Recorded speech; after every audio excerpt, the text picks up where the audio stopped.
자, 앞서 전해드린 대로 오늘 국회 본회의에서 윤석열 대통령이 두 번째로 거부권을 행사한 이 김건희 특검법 재표결에 붙여집니다.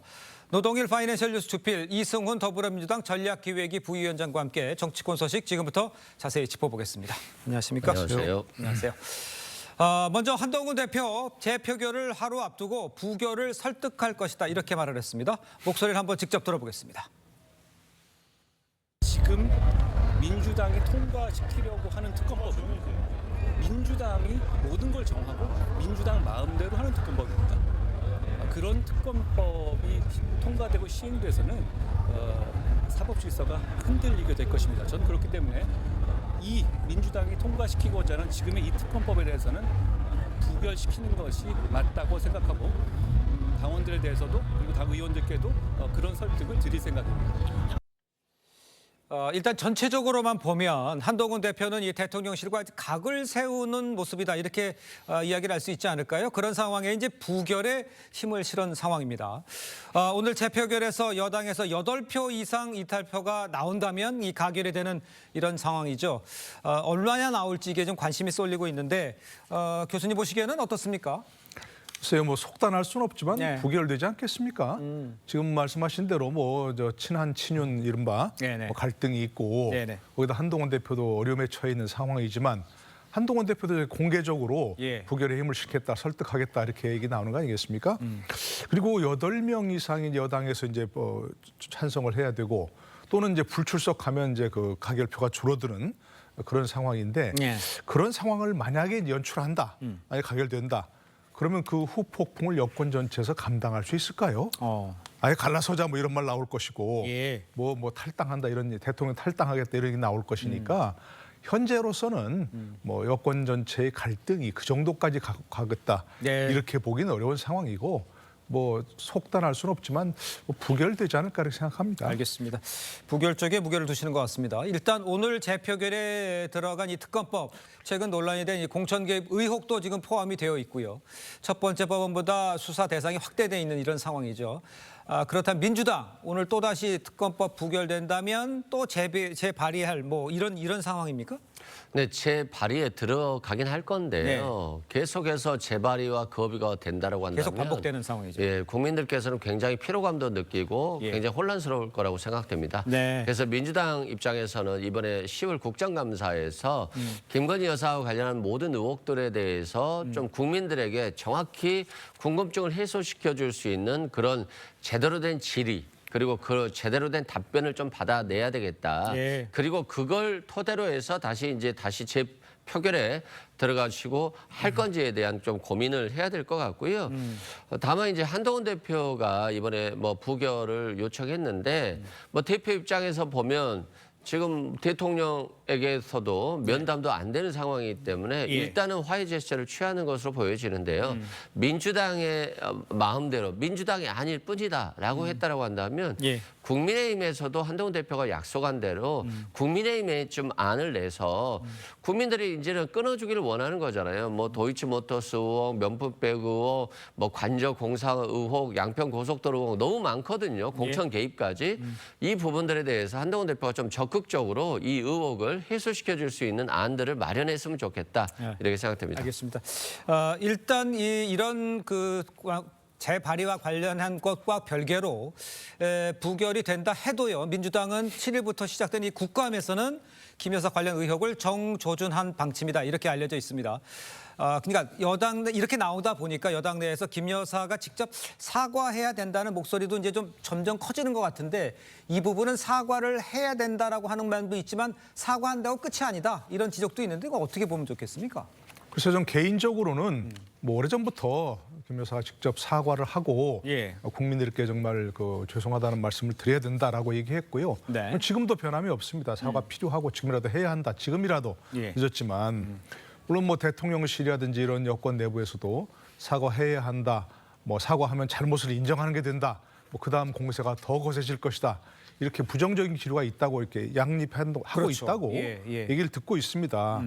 그런데 막 총선 전부터 이런 얘기가 나온 데서 좀 오래된 얘기 아닙니까? 네. 그럼 지금이라도 뭔가 매듭을 짓고 가야 된다 이렇게 생각합니다. 예. 법적 문제는 뭐 무혐의로 종결이 됐다 하더라도 이게 정치적 문제로 비화했던 거 아니겠습니까? 네. 그렇다면 지금이라도 김 여사 정말 진솔하게 국민의 이해를 구하는 사과를 해야 한다고 생각합니다. 알겠습니다. 사과하면 더 공세가 커질 것이다. 예. 그럼 사과 안 하면 공세 안 하나요? 민주당이? 지금도 말씀하셨지만 또 재발의하고 뭐 한다는 거 아니겠습니까? 국감에서도. 예. 근데 만약 김건희 여사가 정말 진솔하게 사과하면 국민들 여론에서 어떻게 보겠습니다. 아니 저렇게까지 사과했는데 예. 너무한 거 아니냐. 그런 말이라도 나올 거 아니겠습니까? 그러니까 지금 사과하지 말아야 한다. 예. 뭐 사과하면 더 공세가 커질 것이다. 그런 얘기는 하나만 알고 둘은 모르는 그런 얘기라고 생각합니다. 알겠습니다. 민주당의 대응이 아니라 국민의 눈높이에서 맞춰서 사건을 풀어가는 게 맞지 않겠는가라는 지적을 해주신 것 같습니다. 자, 계속해서 다음 이야기도 좀 해보겠습니다. 한동훈 대표에 대한 이 공격 사주 의혹이 불거진 김대남 이 전 대통령실 행정관 녹취록을 지금 놓고요. 후폭풍이 이어지고 있습니다. 당내에서 나온 이야기를 한번 들어보겠습니다. 진상조사하겠다면 김대남 씨가 탈당할 거라고 익히 예상을 했었습니다. 예상하셨어요? 탈당 처리가 된다 할지라도 굉장히 중대한 사건이라고 보기 때문에 진상조사는 충분히 가능합니다. 이런 것들이 김대남 혼자 다 벌인 그런 거라고 보기는 상식적으로 힘들겠죠. 한 가지 확언 드릴 수 있는 건 이분이 직접 대통령님이나 또는 영부인과 연락을 주고받을 만한 위치에 있는 사람은 전혀 아니었다. 실체보다는 해프닝이 조금 더 과장된 측면이 있는 것 같다는 생각이 많이 듭니다. 그러니까 지금 이게 배후가 있다. 혼자서는 도저히 못한다. 이런 얘기가 있는가 반면에 해프닝이다. 혼자서 지금 일을 하다가 이렇게 불거진 거다. 이렇게 이야기가 오기잖아요. 밖에서 봤을 때는 어떻게 보셔요? 어떻게 행정관 수준에서 혼자 다 할 수 있겠어요? 저는 최소한 윗선에 있다고 봐요. 예. 한동훈 대표에 대해서 굉장히 공격적으로 하지 않았습니까? 특히 김건희 여사의 문자 익십 논란이 되면서 한동훈 대표가 이런 사람이다. 예. 대통령 부인의 문자까지 씹는 사람이기 때문에 대표가 되면 안 된다. 이런 공격까지 있었잖아요. 그런데 이제 이건 허위 사실이었거든요. 뭐냐면 한동훈 대표가 국민의힘에서 여론조사를 돌리는데 한동훈 대표 대 이재명 대표의 어떤 총선 관계였기 때문에 당연히 여론조사가 한동훈 대표에 대한 개인적인 부분도 있을 수 있는 건데 네. 이걸 갖다가 마치 개인적으로 횡령한 것처럼 얘기를 하고 이게 서울의 신문이라고 하는 아니 서울의 소리라고 하는 곳을 예. 통해서 전파가 되지 않았습니까? 그러니까요. 특히 이명수 기자 같은 경우는 서울의 소리로서 김건희 여사와의 7시간 녹취록 때문에 굉장히 곤혹을 치렀었는데 이 분과 대화할 정도의 수준의 이 김대남 씨가 대통령실 행정관이었다는 것 자체가 예. 국민의 입장에서 보면 참 참담하고요. 이분이 3억 원이라 받는 어떤 상금 감사로 갔다는 것 자체가 굉장히 국민들 입장에서는 부적절하고 잘못됐다. 따라서 대통령실에서 뭐 이것에 대한 지적을 떠나서 사퇴 요구를 하는 게 맞지 않나 싶습니다. 알겠습니다. 낙하산 논란에 관련해서는 잠시 뒤에 다시 한번 제가 여쭤볼 거고요. 일단 대통령실도 윤 대통령 부부는 이 김대남 전 행정관과 친분이 없다. 이렇게 이야기를 일축을 해버렸죠. 그런데 한 대표는 무관하더라도 진상조사는 해야 된다. 물러서지 않고 있습니다. 한 대표의 대응은 어떻게 보십니까? 이 대응은. 글쎄요. 이 변호사가 제가 할 얘기를 다 해가지고 언제 더 할 얘기가 마땅치 않은데 예. 이런 일이 벌어지면 가장 화를 내고 이른바 경노해야 될 사람이 누굽니까? 대통령 아닙니까? 예. 아니 대통령실에 근무했던 사람이 친분이 있느냐 없느냐 뭐 개인적으로 접촉할 수 있느냐 없느냐 그걸 떠나서 예. 어떻게 저렇게 이른바 반대 진영에 있던 그리고 지금 김건희 여사 녹취록 공개로서 국정 초반부터 아주 지금 국정을 혼란스럽게 만든 사람하고 예. 저런 얘기를 하느냐 당장 진상조사를 하고 적절한 조치를 취해라 라는 지시를 해야 되는데 왜 이런 일 가지고 자꾸 문제를 삼는 이렇게 하는 건 말이 안 되는 얘기 아니겠습니까? 예. 가장 경노해야 될 게 예. 화를 내야 할 게 대통령실이고 대통령이라고 생각이 드는데 예. 이거 즉각 진상조사하고 적절한 조치를 취하라고 지금이라도 해야 될 것 같고요. 예. 글쎄 뭐 개인적인 친분이 김건희 여사와 있는 것 같지는 않습니다. 개인적으로 녹취를 들어봐도. 녹취 내용에는 그런 건 없더라고요. 그러니까요. 예. 한동훈 치면 김 여사 좋아할 거야. 그건 본인 생각이지. 김 여사가 이렇게 요구했다든가 나한테 지시했다든가 관여했다든가 그런 얘기는 없으니까 네네. 본인 생각인 건 맞습니다. 예. 그런데 전당대회 국면을 돌아보면 그 김대남 씨가 한 얘기가 그대로 나왔잖아요. 한동훈 대표를 공격하면서 그러니까요. 또 여론조사 당비 들여서 뭐 개인 조사했다면서요라고 원희룡 후보가 공격했잖아요. 네. 그리고 그런 얘기가 계속 나왔었고. 그러니까 김대남 씨 혼자서 이거 한 것 같지는 않다는 그런 생각이 들 수밖에 없고 예. 이명수 씨와 이렇게 이명수 기자와 서울의 소리와 이렇게 친밀한 관계를 유지했다? 저 이해가 도저히 안 되는 거죠. 이분이 정치적 감각이 있는 건지 아니면 이거 아까 얘기한 대로 지금 국정을 혼란스럽게 만든 게 한두 번이 아니잖아요. 네네네. 그리고 이른바 명품백 사건도 서울의 소리가 배후에 있었던 것이고 예. 그런데 이렇게 친밀하게 하면서 자당 대표를 공격해달라? 이런 얘기를 한다? 이런 얘기가 혼자 뭐 3급 행정관이 할 수 있을까? 이런 얘기는 말이 안 되니까 예. 저는 여권 전체가 이 문제에 대한 진상조사를 하고 적절한 조치를 요구하는 게 바람직하다고 생각합니다. 그러니까 국민의힘을 나왔어도 이건 진상조사는 해야 된다라고 보시는 거고. 당연히 그때 있었던 일이 왜 이런 일이 벌어졌을까? 예. 그런 건 당연히 조사를 해야 되겠죠. 그거 하나 더 여쭤볼게요. 이 공격 사주 요 부분과는 별개로 지금 이 낙하산 인사에 대한 논란이 있잖아요. 지금 이 그 권력을 잡았기 때문에 뭐 낙하산 인사 이런 지적이 있는데 이건 내려놔야 된다고 생각하십니까? 지금 이 상황에서? 이게 뭐 여야를 막론하고 정권 예. 잡으면 다 그런 걸 하는 건 마찬가지인데 예. 이런 일이 벌어지고 이런 무리가 일어나면 네네. 그에 대한 정치적 책임을 지고 당연히 예. 거취를 표명하는 게 일반적인 거 아니겠습니까? 예. 만약 그걸 하지 않고 이건 서로 무관한 일이야. 그러니까 나는 감사직 계속 할 거야. 라고 한다면 왜 이런 일을 벌였는지 정말 이분이 예. 정치에 입문해서는 안 되는 사람이라는 걸 다시 한번 그걸로 증명하는 거죠. 알겠습니다. 자, 다음 소식 짚어보겠습니다. 이재명 대표가요, 불법 대북 송금 의혹과 관련해서 담당 재판부를 바꿔달라 이 법원에 요청했다고 합니다. 이화영 전 부지사에게 중형을 선고한 재판부를 피하려는 의도다. 변호사시니까 이거 보면은 바꿔줄 수는 있는지 이런 의도는 뭡니까? 재판부를 바꾸려는. 일단은 좀 걱정이 될 거라고 봐요. 누구의 입장에서 말씀하시죠? 이재명 대표 입장에서는 이화영 전 부지사에 대해서 중형을 선고했고 예. 특히 대북 송금과 관련해서 유죄 판결을 선고했잖아요. 예. 그런 측면에서는 원래 뭐 피고인이 재판을 받을 때는 판사가 예단을 갖지 않기 위해서 그냥 예. 공소장 두세 장 갖고 재판을 하는 거거든요. 예. 그리고 나서 재판이 끝나갈 때쯤 판사가 실체를 파악하는 것인데 지금 이 재판부는 이화영 전 부지사에 대한 재판을 오랜 기간 했기 때문에 예. 유죄의 심증을 굉장히 많이 갖고 있을 수 있어요. 그래서 유죄 심증을 갖고 있기 때문에 교체하는 것이 맞다라고 저는 보고 있고요. 예. 또 특히 이 재판부가 어차피 저번에 이화영 전 부지사 재판하면서 인사이동을 연기 요청한 걸로 제가 알고 있거든요. 네네. 그렇다고 한다면 앞으로 이재명 대표에 대한 재판도 1, 2년 이상 시간이 걸릴 거라고 보는데 예. 어차피 인사이동이 될 거 다른 재판부에서 맞는 게 타당하지 않나 싶습니다. 받아들여질 것 같아 보이긴 하세요? 쉽지는 않을 것 같아요. 뭐 어차피 재판부도 네네. 또 법원도 좀 정권과의 관계에 있어서 좀 불편한 부분이 있을 것으로 보여지고요. 예. 또 이것들이 어떻게 보면 바꿔주는 것 자체가 또 법원에서 이재명 대표 편드는 거 아니야. 또 이런 것까지도 의식할 수 있기 때문에 네네네. 쉽지는 않을 것 같습니다만 저는 오히려 바꾸는 게 법원 입장에서 보면 더 공정한 재판을 하고 있다라고 하는 인식을 심어줄 수 있기 때문에 그것도 좋은 방법 중에 하나라고 내용을 봅니다. 가장 잘 알고 있는 판사가 하고 있는데 그와 관련된 걸 다른 사람은 다른 재판부로 넘기면 언제 재판이 나올 수가 아니 없어요, 왜 결과가. 그러냐면요. 네. 실제 재판을 할 때는 판사는 유죄 예단을 갖지 않고 증인들도 불러서 다 물어보고 해야 되는데 예. 이미 다 그 판사는 다 했던 판사거든요. 그런 측면에서는 피고인의 이익을 위해서 공소장 일본주의라고 하는 게 있기 때문에 저는 좀 그렇게 적절해 보이지 않습니다. 알겠습니다. 이런 가운데요. 민주당 이건태 의원이요. 공범의 유죄 선고에 관여한 법관을 재판에서 배제할 수 있게 하는 이런 형사소송법 개정안을 발의를 하겠다는 겁니다. 이 대표 재판부 회피와 관련해서 이런 움직임 때문에 이것까지도 발의를 하나 이런 생각을 하게 되는데요. 네, 전체적으로 이런 움직임을 민주당이 보이고 있는데 예. 이게 좀 하나만 알고 둘은 모르는 겁니다. 공범의 재판에 관여한 법관을 배척한다? 이재명 대표가 이화영 전 부지사와 공범이라는 걸 자백하는 겁니까? 그렇게 생각할 수 예. 있겠네요. 아니 지금 이재명 대표의 재판은 대북 송금의 불법성 따지는 게 핵심이 아니에요. 그렇죠. 이미 그건 확정된 사실이고 예. 1심에서지만 그러면 이재명 대표의 재판의 핵심이 뭡니까?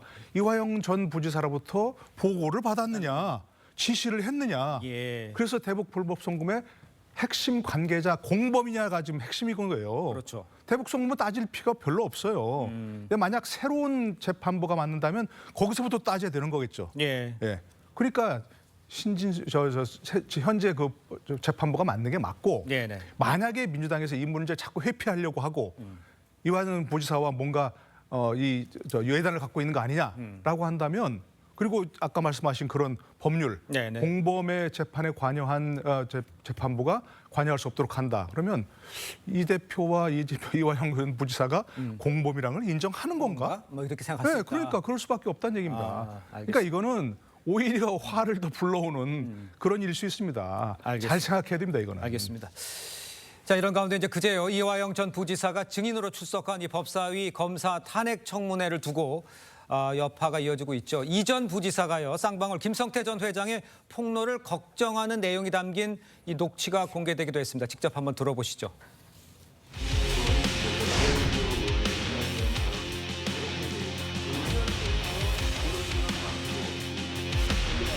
서울구치소에서 대화한 녹음 파일이 있습니다. 한번 틀어보시죠. 광장이라고 하는 그 예전 일도 관련돼 있고 조정식 의원 국회의원도 많이 관련돼 있었는데 거기에 들어간 비용을 저희가 냈다. 이거는 변호인에게 은밀히 자신의 걱정을 토로하는 내용이고 신빙성이 매우 높습니다. 정치자금법 위반죄의 단서가 아주 구체적으로 나온 것이거든요.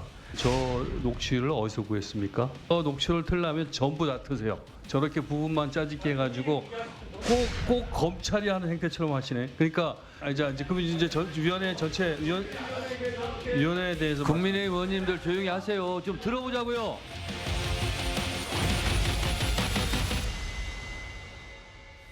자, 이 녹취록에요. 이 대표 조직 관리 비용을 쌍방울 김성태 회장이 댔다는 이 대목이 나오고 있는데 제가 그 내용 녹취 내용을 하나하나 CG로 좀 확인해 보겠습니다. 이제 구치소 접견 녹취록에 그거보다 김성태가 폭로하겠다는 게 더 커요. 더 휘발성이 커요. 근데 그게 뭐냐? 이렇게 김용태 변호사가 되묻습니다. 그러면 이재명 지사의 재판을 도와주는 거예요. 이렇게 그러니까 변호사 대납 하고 알고 있는 것처럼 이야기를 해요. 그러니까 그거 뭐 대법관 어쩌고 이렇게 얘기하니까 그것 있고 또 2심 재판도 있어요. 그러니까 로비했다는 거 아니야? 그러니까 무죄 나올 때 그러니까 로비했다. 예, 변호사비 대납 얘기 나옵니다. 그 다음으로 바뀌면요. 법원이 로비했고 변호사비 대답했고 예. 이건 알고 있는 것처럼 얘기를 합니다. 그리고 뭐 구체적인 액수도 좀 나오고요. 그러니까 응하고 이제 김용태 변호사가 답변을 하고 있는 거죠. 그러면서 지금 보시면 저희가 이 지사 그 조직을 관리할 수 있었잖아요. 광장이라고요. 이해찬 대표와 조정식 의원, 국회의원도 많이 관여되어 있는데 거기에 들어간 비용, 그러니까 야당 관리 비용 이런 것까지 언급한 것처럼 이제 대화 내용 녹취록에 나오는 거잖아요. 이걸 어떻게 이제 이해를 하면 되겠습니까? 글쎄요, 여러 가지 뭐 단순히 정치자금법 위반뿐만이 아니라 그러니까요. 이재명 대표와 또 민주당 전체에 관련된 그런 불법적 얘기도 굉장히 많이 있는 것 같습니다. 그런 게 단서가 될 수 있는 것이고요. 당연히 수사의 단서가 될 수 있는 것이고. 근데 뭐 또 항상 이런 얘기 나오면 또 짜깁기라고 얘기해서 뭐가 짜깁기란 얘기인지 잘 모르겠네요. 저기 지금 말하는 게 사실이 아니라는 것인지 아니면 녹취록 전체를 들어보면 나중에 가서 저런 얘기 내가 그런 얘기했지만 부인하겠다. 사실이 아니다라고 얘기하려는 것인지 그거 잘 모르겠네요. 그러니까 저렇게 나온 얘기가 본인이 얘기한 게 맞는 건지 틀린 건지 그리고 그 얘기한 게 사실인지 아닌지 그걸 먼저 얘기해야지 뭐 짜깁기 했다고만 얘기하면 저게 좀 그 사실이 아닌 게 되는 건 아니잖아요. 예, 알겠습니다. 지금 뭐 내용 쭉 보셨습니다만 그 법원 로비, 변호사비, 그다음에 야당 로비 뭐 이런 게 다 나오잖아요. 내용 자체에 대해서는 어떻게 생각하시는지 또 이 청문회에 대해서는 어떻게 생각하시는지 좀 말씀해 주세요. 일단은 저 내용 자체의 신빙성에 대해서는 참 의문이 있어요. 무슨 말인지 녹취인데요? 네, 녹취에도 별로 저는 이해가 좀 안 되는 게 변호사비 대납 의혹에 대해서 검찰이 2년 이상 수사를 했습니다만 무혐의 처분을 최근에 했었거든요. 제 기억으로. 그렇다고 한다면 저게 허위 과장된 얘기인데 왜 저 과장된 얘기를 했을까? 뭐 자신을 좀 적극적으로 보호해라. 그렇지 않으면 이재명 대표에 문제가 있겠다라고 하는 뭐 얘기를 하고 싶은 건지는 잘 모르겠어요. 그래서 저 녹취록 접견 내용에 대해서는 좀 이해할 수가 없고요. 또 저런 내용들이 이제 너무 공개되는 세상이잖아요. 그러니까 앞으로 저렇게 무작정 공개되는 것들이 언론에 미치는 영향에 대해서 굉장히 잘못된 방향으로 갈 수 있겠다 이런 생각이 들고요. 뭐 아마도 뭐 저것들을 국민의힘에서 고발한다고 한다면 또 뭐 수사가 시작될 것으로 보여지는데요.